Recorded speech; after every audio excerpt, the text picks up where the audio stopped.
Lo que vamos a hablar de los oligosacáridos en la leche humana, el esquema sería este. Tras una breve introducción, recordaremos cuál es la estructura básica, por qué hay una composición variable, cuáles son las acciones hoy por hoy conocidas y finalmente pondremos el ejemplo de la enterocolitis necrotizante. Como decía el doctor Sánchez Luna, hay factores bioactivos no tan solo nutricionales, entre los que se incluían los aminoácidos y los péptidos, pero también los oligosacáridos. El tema de los oligosacáridos es un tema que nos ha preocupado desde hace años, porque se trata de sustancias que tienen unas estructuras singulares, hay más de 200 distintos, la cantidad que hay es mayor que la cantidad de proteínas que tiene la leche humana, es el tercer componente sólido. Además, es la causa de la principal diferencia entre la leche humana y leche de vaca y entre leche humana y fórmula infantil. Sirva como ejemplo la diferencia entre la concentración de oligosacáridos de la leche humana, 5 a 15 gramos por litro, frente a la leche de vaca, 0,05 gramos por litro. Si ahora nos fijamos en ese 5 a 15 gramos por litro, veremos que es, tras la lactosa 70, grasas 40, el tercer componente por encima incluso de las proteínas. De estos oligosacáridos de la leche humana, fundamentalmente hay uno, el que se observa en la parte inferior de la diapositiva, la 2-fucosil-lactosa, que es el más predominante, y hay otros entre los cuales se incluye también la lacto-N-tetraosa. Tratando de poder comprender uno mismo cómo es esto, pues si viésemos los sacáridos, veríamos que si tiene una molécula de hexosa, solo un monómero, hablaríamos de un monosacárido, galactosa, glucosa, fructosa. Si tiene dos disacáridos, ahí está la lactosa. Si tiene de 3 a 10, oligosacáridos. Esos son los oligosacáridos, de 3 a 10. Más de 10 serían los polisacáridos. Puntos suspensivos. Lactosa y oligosacáridos son los dos componentes principales presentes en la lactancia materna. Profundizando ahora en qué estructura básica tiene un oligosacárido, veríamos que tiene un extremo reductor, que sería este, en el cual está la lactosa. Punto azul, punto rojo. Perdón, punto azul, punto amarillo.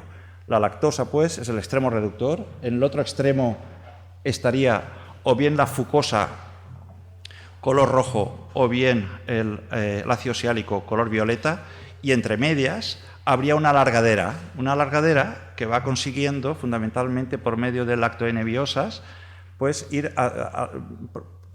haciendo que este oligosacárido sea cada vez mayor.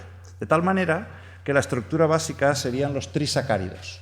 Los trisacáridos tendrían pues una lactosa y un monosacárido. Una lactosa azul amarillo y un sacárido. Esa es la 2-fucosil-lactosa, porque si pasamos a tetrasacáridos sería lactosa y 2 monosacáridos, azul, amarillo y 2. Pues aquí está el lacto-N-tetraosa. Y creo que de esa manera, si uno lo entiende, puede poderlo compartir. ¿Que queremos oligosacáridos de la leche humana más complejos? Pues se trata de ir alargando por medio del lacto-N-biosa y que para no ser pesado, pues estos serían muchas de las posibilidades. ¿Cuántos tipos de oligosacáridos en la leche humana hay? Pues según el pH pueden ser neutros o acídicos. ¿Qué son acídicos? Pues tienen un ácido. ¿Qué ácido? Pues el siálico. ¿Qué color? Amarillo. ¿Qué porcentaje? Bajito. Quedan los neutros. Los neutros será el color azul y rojo, que ambos serán más del 80%, de donde está el 2-fucosil-lactosa, 2-FL, y el LNNT, que es el lacto-N-tetraosa. Así que acabamos viendo que más del 75% de los oligosacáridos de la leche humana están formados por estos dos.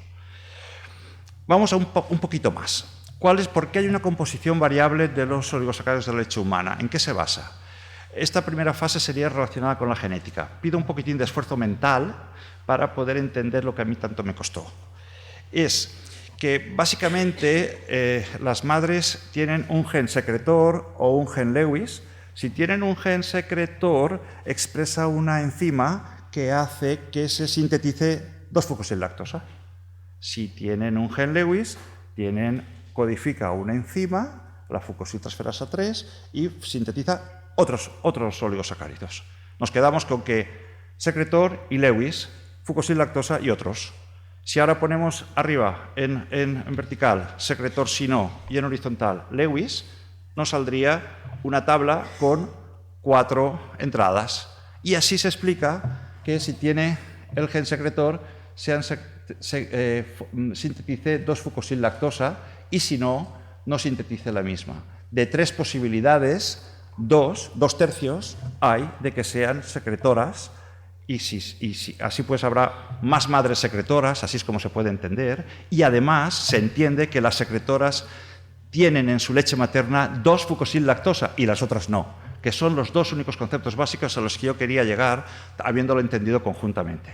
Así pues, se entiende que en esta revisión de hace un mes, en el que habla de la composición de la leche materna y oligosacáridos de todo el mundo, casi el 80% de las mujeres en Europa son secretoras, pero verán que en la mayoría de los países la mayoría son secretoras. Y recordamos que las secretoras son 2-fucosil-lactosa. ¿Qué diferencias hay entre la cantidad de oligosacáridos de la leche humana según la edad gestacional?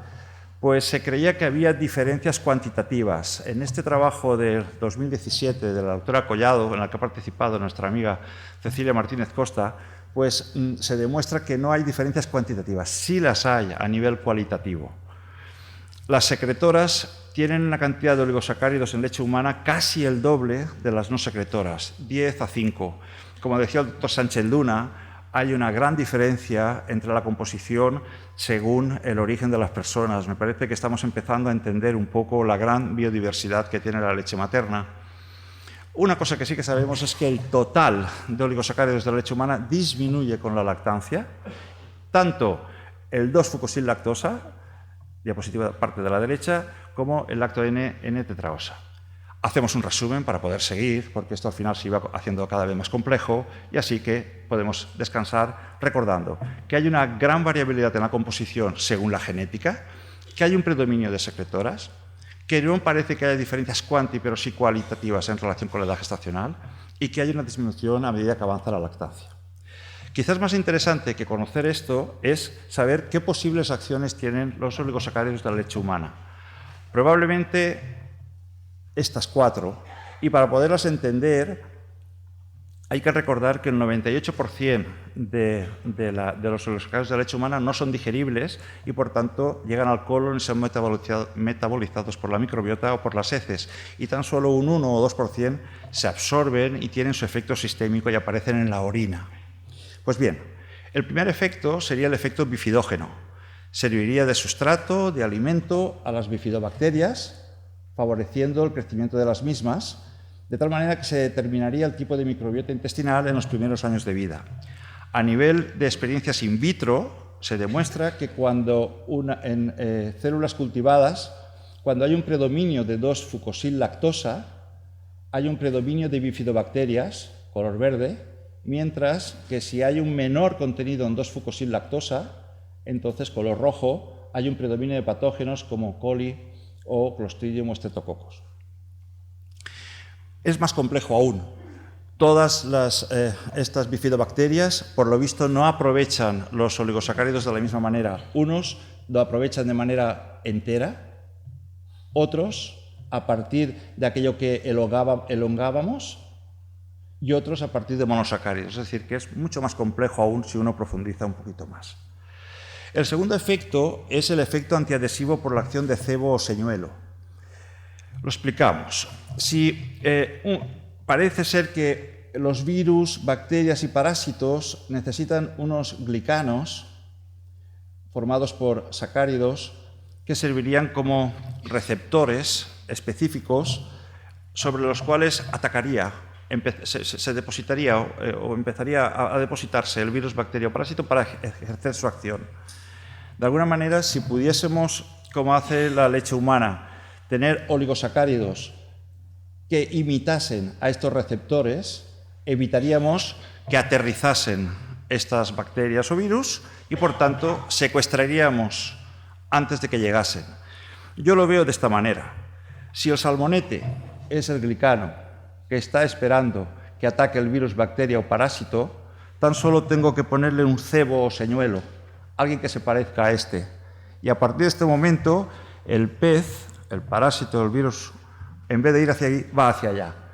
Con el PowerPoint no sabía cómo acabar esto, si animarlo de una manera o de otra, pero en fin, por lo menos parecía que se podía entender mejor. Esto está demostrado en el Campylobacter, en el calicivirus, el Escherichia coli enteropatógeno y en la entameba histolítica. Por ejemplo, en la entameba, si estos son células epiteliales intestinales humanas incubadas con trofozoitos de entameba histolítica, se destruyen las células epiteliales humanas y si añadimos oligosacáridos, se respetan, de tal manera que a medida que aumenta la concentración de oligosacáridos hay mayor porcentaje de células epiteliales no destruidas. Esto a nivel in vitro y a nivel observacional hay un trabajo clásico de Morrow y Ruiz Palacios con 93 niños mexicanos que tomaron pecho durante 9 meses y miraron la incidencia de la diarrea durante 2 años. Midieron también la cantidad de oligosacáridos en leche humana y se fijaron sobre todo en la 2-fucosil-lactosa. Los hijos de madre que mamaron con leche cuyo contenido en 2-fucosil-lactosa era más bajo eran aquellos que tuvieron más infección por Campylobacter y aquellos que tuvieron más infección moderada o grave de la diarrea. Esto es un estudio observacional y hay que saber lo que está uno mirando. El tercer mecanismo es más difícil de explicar, tiene menos base aplicable.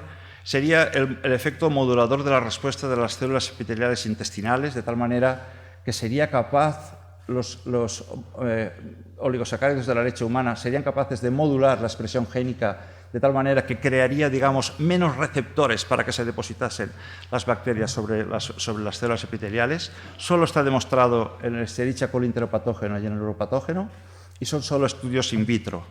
Y la cuarta acción sería la acción moduladora del sistema inmune.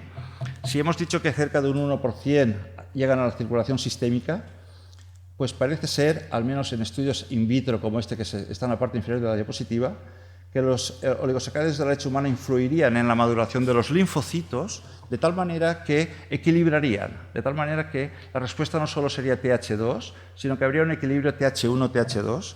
Y sirva como ejemplo recordar que cuando hay tolerancia hay equilibrio TH1-TH2, cuando hay alergia hay respuesta a TH2 con interleuquina 4 fundamentalmente. Luego equilibraría la acción hasta ese papel. En resumen, pues, habría 4 acciones: la bifidógena, la antiadhesiva, estas dos parece que son mucho más plausibles científicamente en el momento actual, y 2 que probablemente habrá que investigar más, como son los moduladores del epitelio y la acción inmunomoduladora. Finalmente, vamos a poner, tratando de arrastrar todas estas ideas, el ejemplo que ha sido el de la enterocolitis necrotizante. Como saben, es una patología muy grave en niños prematuros, pretérmino, en el que están implicadas la flora bacteriana, fundamentalmente enterobacterias. Pues bien, en estudios in vitro, cuando se cultivan estas enterobacterias con distintos monosacáridos, siguen creciendo las mismas, incluso con fruto, con FOS y con GOS, siguen creciendo. Hay que llegar a los oligosacáridos de la leche humana que estamos explicando o a la polidextrosa para ver que no crecen de esta manera. Y fruto de ello es un trabajo que se acaba de publicar, que tiene que ver con esto, y es el caso de 200 niños pretérminos seguidos durante un tiempo para ver si tienen enterocolitis necrotizante. De ellos, 8 hacen enterocolitis necrotizante y se estudia la composición de la leche materna con las que se les nutrió a estos niños. Se estudia la composición en oligosacáridos y se comprueba que en estos niños el contenido en este oligosacárido en concreto, que se llama DSLNT, o sea, diasil, lo que sea, ese oligosacárido está en mucha menor concentración, en mucha menor cantidad, cuando hay más incidencia de enterocolitis necrotizante. De alguna manera, esto ha dado pie a que se llegue a hacer un editorial en una revista tan prestigiosa como esta, 15 días después, en la que dice que probablemente está implicado en la enterocolitis necrotizante la disbiosis intestinal y además la respuesta inflamatoria activada, que una produciría la necrosis, como todos sabemos, y el otro los trastornos de circulación a nivel íntimo. Pues bien, El DSLNT lo que haría es, por su efecto bifidógeno, restaurar esta disbiosis intestinal y prevenir, y por otra parte, como se ha demostrado a nivel in vitro, tendría un efecto sobre la sintasa del óxido nítrico, con lo que mejoraría la microcirculación. Es un tema apasionante, probablemente, el poder saber si leche de prematuros utilizadas con determinados tipos de secretor o no secretor de las madres pudiese tener este papel. La investigación en los oligosacáridos de la leche humana, como resumen, parece que está empezando a haber algo de frutos sobre el tema de las bifidobacterias, apenas si en otros aspectos, sobre todo los inmunológicos. Y como resumen de lo que hemos explicado, diríamos que los oligosacáridos de la leche humana son el tercer componente de la leche materna, que hay más de 200, que hay una gran variabilidad según la zona geográfica y según se sea secretor o Lewis, que hay un predominio de 2-FL en las mujeres secretoras y que hay dos acciones claras, prebiótica y antiadhesiva, y quizás también moduladoras inmunológicas. Y una reflexión. Parece que son unos compuestos con una variabilidad fascinante. ¿Por qué hay tanta variabilidad? Me parece que no sabemos bastante. ¿Por qué disminuyen al avanzar la lactancia? ¿Por qué son tan diversos según la geografía y la genética? Quizás, como dice Bode, porque la composición de la leche humana quizás se adaptaría, y un poco parafraseando lo que comentaba el doctor Sánchez Luna, a un contexto no solo genético y evolutivo, sino también quizás social y ambiental. Por eso, el plantear la inclusión de determinados oligosacáridos de la leche humana en la fórmula infantil lo veo personalmente no solo como un verdadero reto, sino como una verdadera esperanza. Y esto es todo. Muchas gracias.